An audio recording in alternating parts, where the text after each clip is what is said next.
Alright, just using chatgpt to get some thoughts out on why I came to accept the reality of God as even what you might have thought of as a strict materialist. I don't know why she's interpreting this as some kind of suicide attempt or something. I'll have to edit that out or something.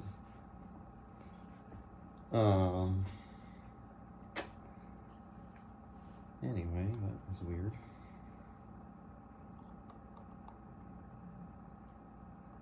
So, a lot of it has to do with struggling with Gödel's ontological argument. I think the ontological argument, as I've said in other videos, is hands down not just the best, but like the only good argument for God.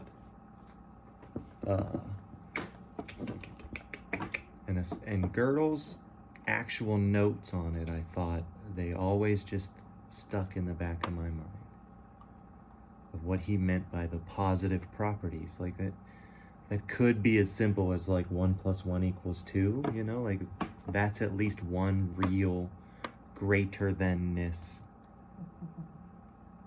of the world, right? That's if we assume that there's two things in the world, we have to assume that 2 is greater than 1, and if that's real, then the greater than-ness of those things is real.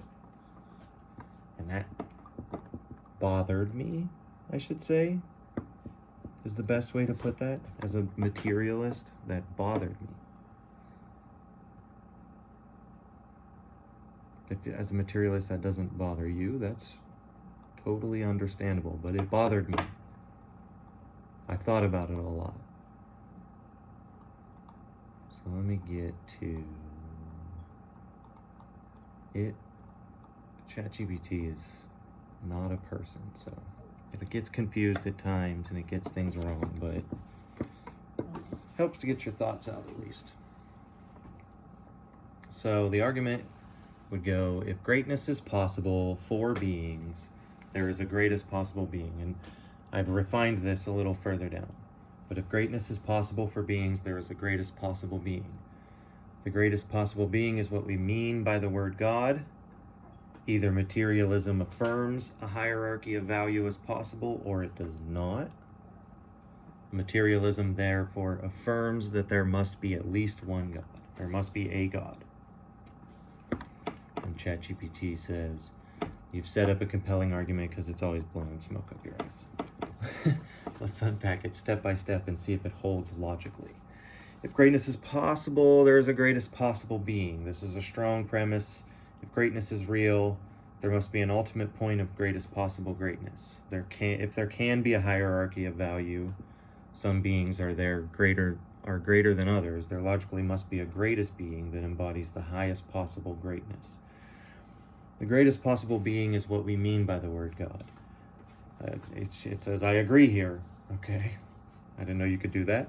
If there is a greatest possible being in terms of value, essence, or existence, this being fits the traditional definition of God, the ultimate, perfect, necessary, and supreme reality, which we don't have to say that. We don't have to get there. Whether this being is personal or impersonal, or even beyond comprehension, it still embodies greatness.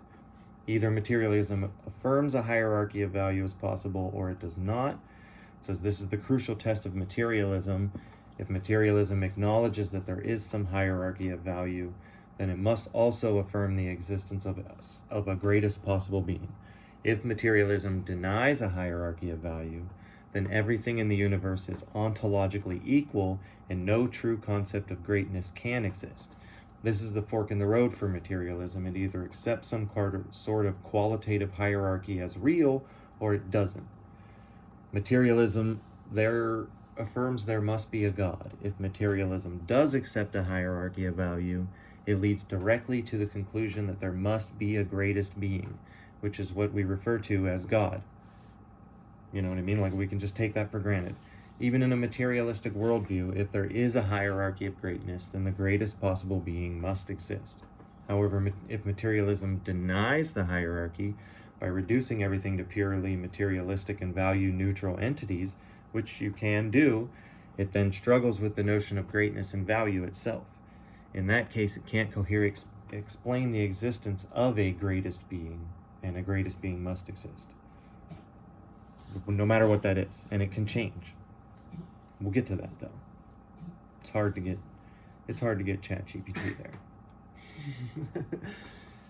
there. So the logic seems to flow that if materialism affirms greatness, some beings are more great than others, it follows that there must be a greatest being.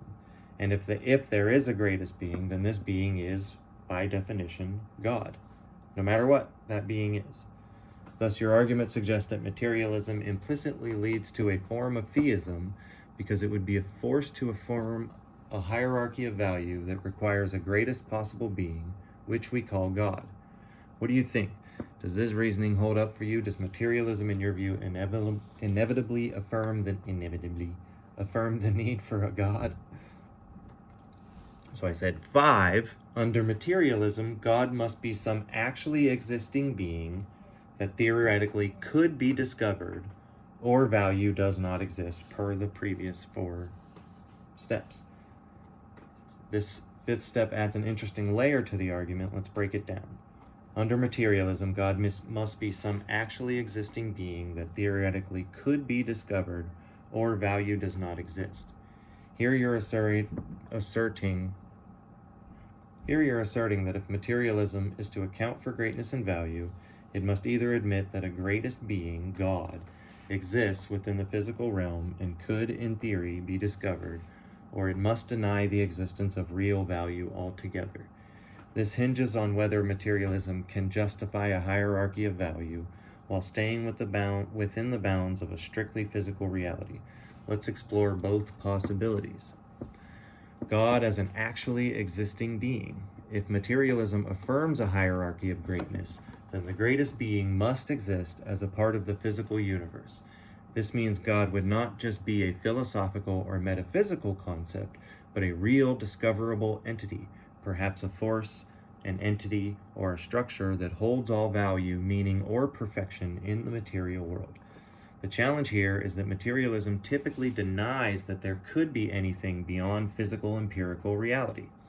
So for materialism to affirm the existence of a greatest being, God, it would have to either recognize that this being is findable through science, physics, or another empirical method, or accept that value exists in a way that goes beyond what we can measure or observe directly, or accept that atheism entails that value doesn't exist, that it's fake. Or maybe emergent. We'll get there.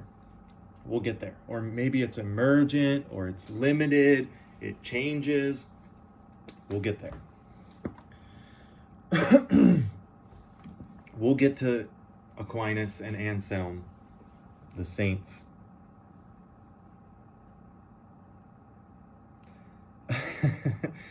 Value does not exist. If materialism denies the existence of real value, it collapses into a purely reductive framework where everything is just matter in motion with no real qualitative distinctions. In this case, there would be no hierarchy of greatness and thus no greatest being. However, this creates a huge problem. Value is something we clearly experience, whether it's moral, aesthetic, or metaphysical. Perhaps even just that 2 things exist. Perhaps even that simple. If materialism can't account for this, it risks falling into a worldview where everything is just mechanical and meaningless, devoid of purpose or hierarchical greatness, which is, what religious people always say. Turns out they're right about a few things. So your statement here is essentially pushing the materialist to choose. Either accept that a greatest being exists and could theoretically be discovered within the bounds of the physical world, or admit that real value doesn't exist at all, which feels like a denial of our everyday experiences of meaning, morality, and greatness. I've heard this described as sensus divinatus, or that we are homo religiosus, or something like that.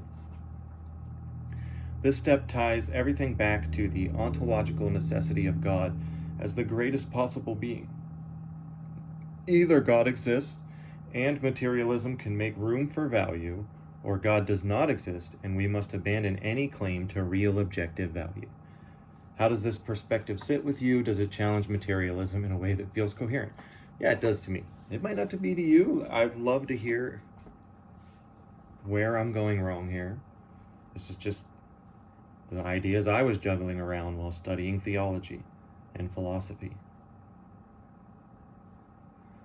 Rigorously challenge the arguments I've presented. It does a terrible job here, but it says a lot of true things as well, but you can really see that it's not a person yet in the next part, but take it on your own merits.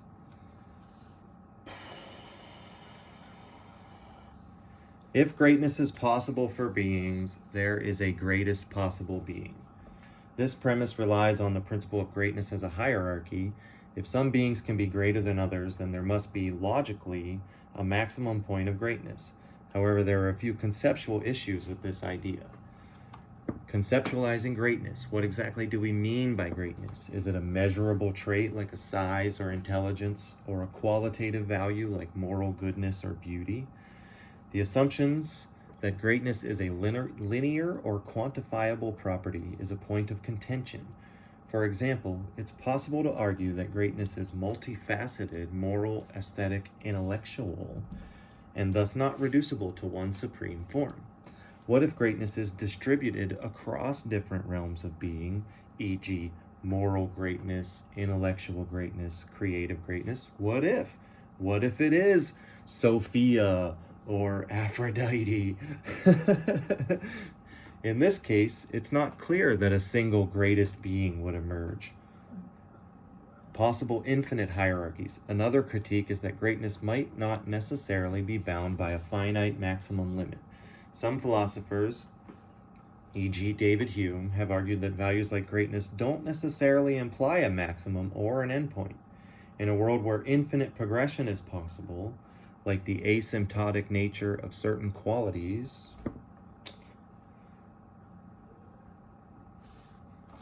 let's look that up. I took it for granted.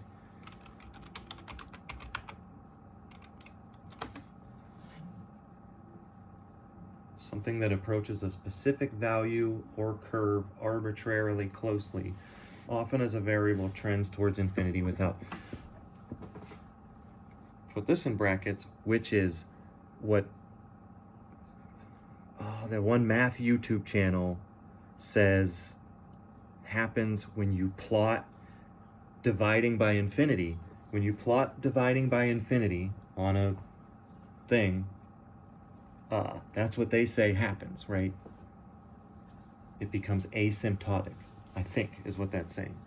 A specific value or curve arbitrarily closely, something that approaches a specific value or curve arbitrarily closely, often as a variable tends towards infinity without necessarily reaching it. So, anyway, just put that in. Which is, yes.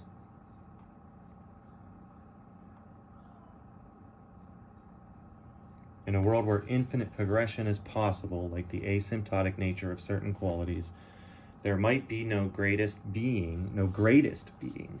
Instead, greatness might be something that continually evolves or unfolds without a definitive endpoint. Yeah, there might be wars between the gods all the time. Sure, we'll get there. The greatest possible being is what we mean by the word God. This is a definitional move suggesting that God can be identified with the greatest being. However, there are multiple challenges here. Theological diversity. Not all theological systems define God in terms of greatness or being. For example, some Eastern religions, like Buddhism, don't conceive of a personal God at all, let alone a greatest being. They might view ultimate reality as emptiness or impersonality or non-being, e.g., Taoism, Zen Buddhism, which doesn't conform to the notion of a greatest being. So even if we argue that the concept of greatness necessitates a greatest being, this still doesn't capture the full range of religious or spiritual perspectives. Greatness doesn't necessarily imply God. Even if there is a greatest possible being, why does that mean it must be a God in a theistic sense? It doesn't. The concept of the greatest possible being could be interpreted as a metaphysical principle, e.g. the principle of being itself, which is true, pure existence or first cause, rather than as a personal deity with intellect, will, or moral qualities. We'll get there. It's possible to argue that the greatest being is non-personal, no it's not, or impersonal, like a principle of being, e.g. pure being in Heidegger or Spinoza's God. The jump from greatest being to God, as commonly understood, personal, omniscient, omnipotent, etc., requires additional assumptions that are not universally accepted. I didn't say anything about that. You said that, not me. Either materialism affirms a hierarchy of value as possible, greatness, or it does not. This step assumes that there's a lot of Jordan Peterson in here too. He's saying things that are way smarter than most of you can even comprehend. No offense. Please, no offense.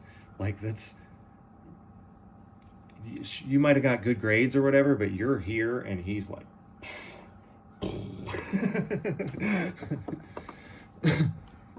it just sounds schizophrenic.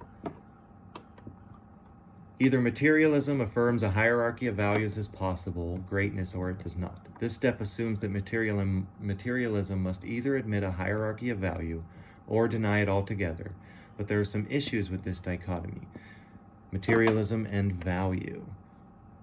It's not true that materialism as a worldview denies value altogether. Materialists might still accept that value exists, but argue that it's subjective or emergent from physical processes rather than intrinsic or absolute.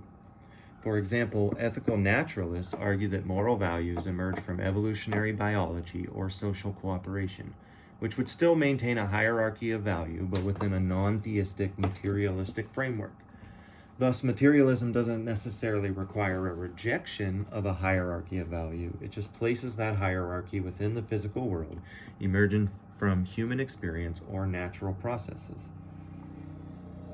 Emergent hierarchy. Materialism can accommodate a hierarchical structure of values without invoking a greatest being. For instance, materialists might argue that some things are better or greater than others based on human needs, preferences, or biological utility. The greatest might be a relative term based on context, e.g. what is great in terms of human flourishing may differ from what is great in terms of physical strength or longevity. Materialism affirms there must be a God. This claim directly follows from the previous argument, but it raises a number of critical issues. Materialism and the existence of God. There is no reason why materialism, even if it affirms a hierarchy of value, would necessitate the existence of a theistic God. I didn't say that. Materialism could acknowledge value or greatness without needing to invoke a supernatural being or a God. For instance, a materialist could argue that greater beings exist within the physical world, e.g. humans, animals, ecosystems, and or the universe itself, but these beings are just part of an interconnected physical system. Thus, a greatest being could just be the totality of the physical world or the universe as a whole, without the need for any divine intervention. We'll see about that. No logical necessity for God. The materialist could also reject the necessity of a greatest being, altogether asserting that the universe doesn't require an ultimate point of greatness, just an ongoing evolutionary or emergent process. I should have shaved before I did this, but I don't care. You might, but I just had that thought. This would be in line with atheistic or agnostic viewpoints that argue for the contingency of the universe without invoking a necessary being. The hierarchy of value could exist within the universe without needing a supernatural grounding, which I totally affirm under the argument. We'll get there.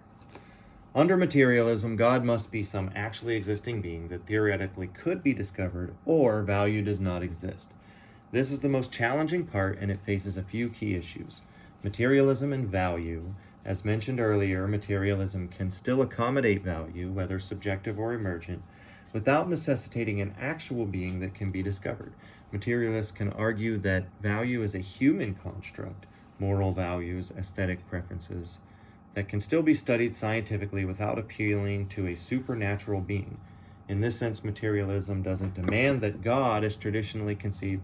We already discussed that, so I'll just skip these. It's just summing up. There are counter arguments. Okay, so as per possible, this is my response. As per possible infinite hierarchies, it doesn't matter if greatness is conceptually infinite. The point is that under materialism, at any given point, there must exist some God somewhere. There must be some physical thing that is the greatest possible being, or beings. There must be at least one greatest possible being. So you're refining your argument to emphasize that under materialism, there must be an actual physical manifestation of the greatest possible being at any given point in time, because value is real and something must embody it, even if this is a relative position in an evolving hierarchy. Let's rigorously break down this argument from the materialist and philosophical perspectives and challenge it step by step. I gotta go to work soon. Materialism posits that everything is reducible to physical matter and processes. It doesn't typically posit that there is anything non-physical, such as abstract properties or metaphysical entities like God in the traditional sense. The argument that greatness must be physically instantiated hinges on the following. Physical hierarchies of value. Under materialism, greatness or value would likely need to be embodied in a physical way. This could mean, for example, that the greatest being is the most evolved organism, or the most complex physical system, or a rock.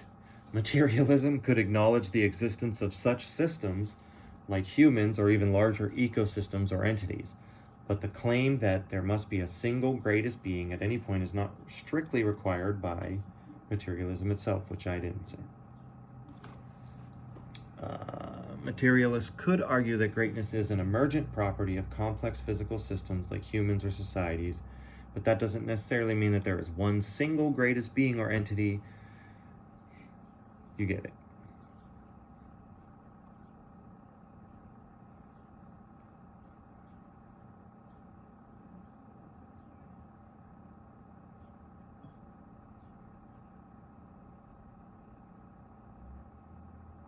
So it just goes on with this for just a little while, which is fine.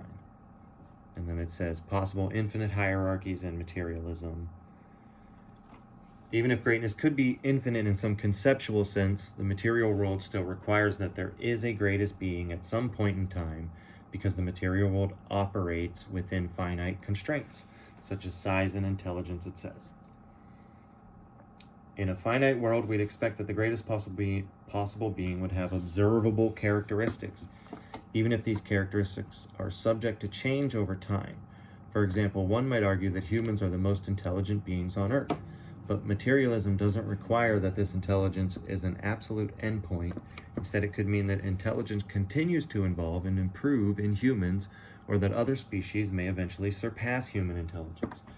Thus, while there may be a greatest being at a given point, it might not remain so indefinitely. Materialism allows for progressive changes in what is considered the greatest, without necessarily requiring a singular stable pinnacle. Does the GPB exist in the physical world? Materialism, which emphasizes the physical over the metaphysical, would likely frame greatness in terms of observable, measurable qualities. But even within materialism, we don't need a single entity to encapsulate greatness. For example, a galaxy might embody vastness, while a black hole might represent incomprehensible power, and a superintelligent AI could exhibit great cognitive abilities. These different forms of greatness might not overlap, but they still don't necessitate the existence of one singular being that is both greatest and monolithic. Finally, and most importantly, we need to address the crucial step in your argument that materialism affirms there must be a God. Materialism can certainly allow for emergent systems of value, hierarchy, and greatness, but these systems don't necessarily point to a personal conscious deity or even to an absolute greatest being that aligns with the traditional concept of God, e.g. omniscient, blah, blah, blah, blah, blah. For example, materialism might describe the universe as the greatest entity by virtue of its infinite complexity and vast scale, but this would not be God in the traditional sense. It would just be a complex physical system that embodies greatness in the material world. It doesn't matter if it's in the traditional sense. So I responded, as per, greatness doesn't necessarily imply God. It needn't refer to the theistic God. It's really hard to get chatgpt to think sometimes. The point is that there is some greatest possible being, and that's a synonym for God in this argument. And as you said, Buddhists don't consider themselves theists, so then the point would be moot, except that we would then say that a God is not a well-defined term. So it says, I see what you're getting at now. You're making a crucial distinction that greatness doesn't necessarily have to align with traditional theistic ideas of God, but it does imply that there is some greatest possible being, and you're using God as a synonym for that greatest being, whether that being is understood as a deity in the theistic sense or not. Let's unpack this with the understanding that you're shifting the focus toward the concept of the greatest possible being itself and its relationship to materialism without necessarily invoking the personal, omnipotent deity that we might traditionally think of as God. The argument you're proposing hinges on the existence of some greatest possible being, and you're suggesting that this greatest possible being is what we mean by God in a broader, more inclusive sense. Let's examine that. You're right in pointing out that greatness doesn't have to mean traditional theistic attributes like omniscience or omnipotence, etc. It could simply refer to a being or entity that embodies the greatest possible state in terms of value, complexity, order, power, or other metrics of greatness. For example, a galaxy could be seen as the greatest in terms of sheer size or complexity, or a superintelligent AI could represent the greatest cognitive complexity in the material world. These would qualify as greatest possible beings, but not necessarily as gods in the traditional religious sense. Different strokes for different folks. A god is the greatest possible being.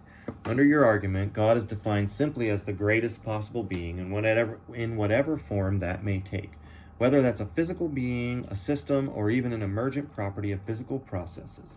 You're asserting that there must be some entity or system that embodies the greatest possible state of being at any given time. Is God a well-defined term? This is the core of the issue. Traditional theology might define God as a personal conscious being with particular attributes like omni, omni, omni. But your argument seems to expand the definition of God to encompass the greatest possible being. The greatest being, whatever its nature might be. Under this definition, a Buddhist could theoretically consider a Buddha or a Bodhisattva as a god, since they are considered to represent the highest forms of spiritual greatness, but they would not define this being in the theistic sense. True, and some people say that. That's contentious. This is where your argument gets interesting. If we define God as any greatest possible being, it expands the definition to potentially include not only theistic gods, but also non-theistic entities that represent the pinnacle of greatness in various forms. So while the term God might be contested, your broader definition of God as greatest possible being stands as a more universally applicable concept. You argue that materialism requires there to be some form of GPB, a physical manifestation of greatness, because value is real and has to exist in a real physical way. Here's a challenge to that point. Materialism and emergent complexity. As previously discussed, materialism doesn't necessarily require a single entity or being that embodies greatness. Really hard to get it to understand, to think.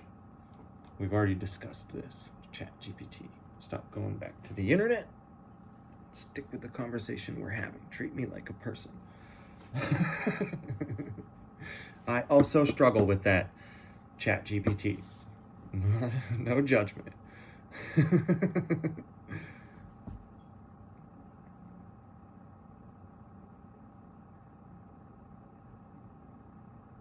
Under materialism, we wouldn't expect one fixed GPB because there might be many great entities at different levels, la la la la la.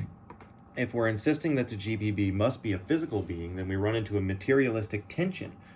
A superintelligent AI or complex biological system might be the GPB in terms of intelligence, but that doesn't necessarily make it the ultimate in all aspects of greatness. The materialist view would recognize many hierarchies of greatness that can shift and change over time. So it would be hard to pinpoint one entity as the absolute permanent GPB, as there could always be a more complex or advanced beings in the future. This was the thought that troubled me so much.